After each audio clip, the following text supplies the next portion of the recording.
ஆர்ப்பாட்டம் இல்லை, போராட்டம் சொல்லிக்கலாம்.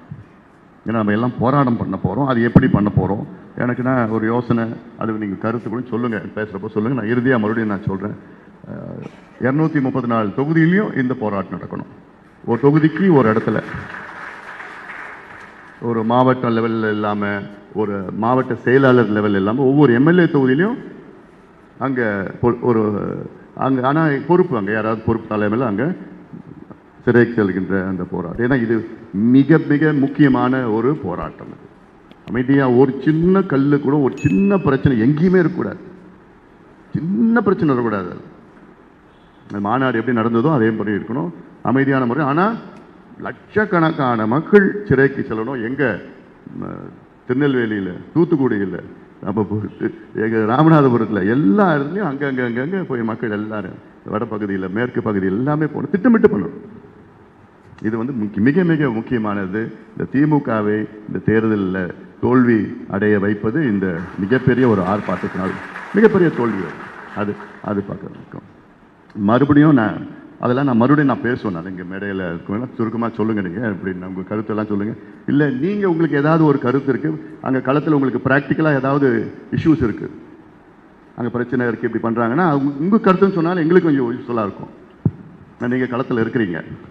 மறுபடியும் நான் இந்த 100 நாள் இந்த நடைப்பயணத்துக்கு வரேன். நான் இந்த 100 நாள் நடைப்பயணத்துக்கு முன்பு என்னுடைய மனநிலையை பற்றி உங்களுக்கு தெரியும், ஓரளவுக்கு தெரியும்.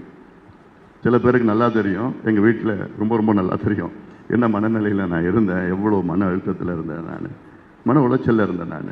நான் இவ்வளோ காலமாக என் வாழ்க்கை முழுவதும் நான் கட்சிக்கும் ஐயாவுக்கும் உண்மையை தான் நான் உழைச்சிட்டு இருக்கிறேன். இனியும் அப்படி தான் நான் இருக்க போகிறேன். நான் அப்படிப்பட்ட ஒரு சூழலில் இது ஒரு வித்தியாசம், வேறு விதமான ஒரு சூழல் உருவாக்கிடுச்சு.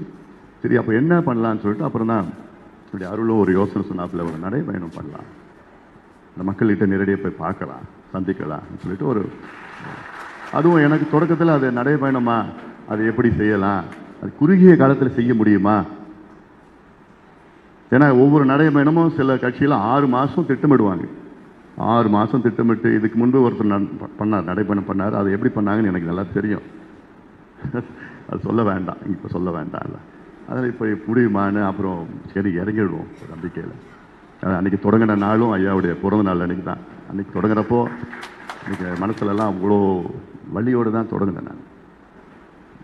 சரி பண்ணிடலாம். அப்புறம் திருப்பூர் ஒரு முருகனை பார்த்துட்டு, முருகா எல்லாத்தையும் பார்த்துக்கப்பா அப்படி சொல்லி முருகனைக்கிட்டையும் விட்டுட்டு நிறைய பண்ண போக அது முதல்ல ஒரு 4-5 நாளில் கொஞ்சம் ட்ரையல் நேரம் கூட்டம் நடக்கிறது, வருது போகிறது அதெல்லாம் இருந்தது. அதுக்கப்புறம் கொஞ்சம் ஒரு வாரம் போனோடனே அப்படியே டக்குன்னு போட்டி போட்டுக்கிட்டு, நீங்கள்லாம் அவ்வளோ போட்டி போட்டு அப்படி செஞ்சாங்களோ, ஓஹோ நான் இப்படி செய்யணும், அவ்வளோ போட்டி போட்டு ஒவ்வொருத்தவங்களும் போட்டி போட்டுட்டு மிக சிறந்த முறையில் நீங்கள் அத்தனை பேரும் நீங்கள் நடைபயணத்தை வெற்றி பெற வைத்த உங்களுக்கு மீண்டும் என்னுடைய வாழ்த்துக்கள், பாராட்டுக்கள்.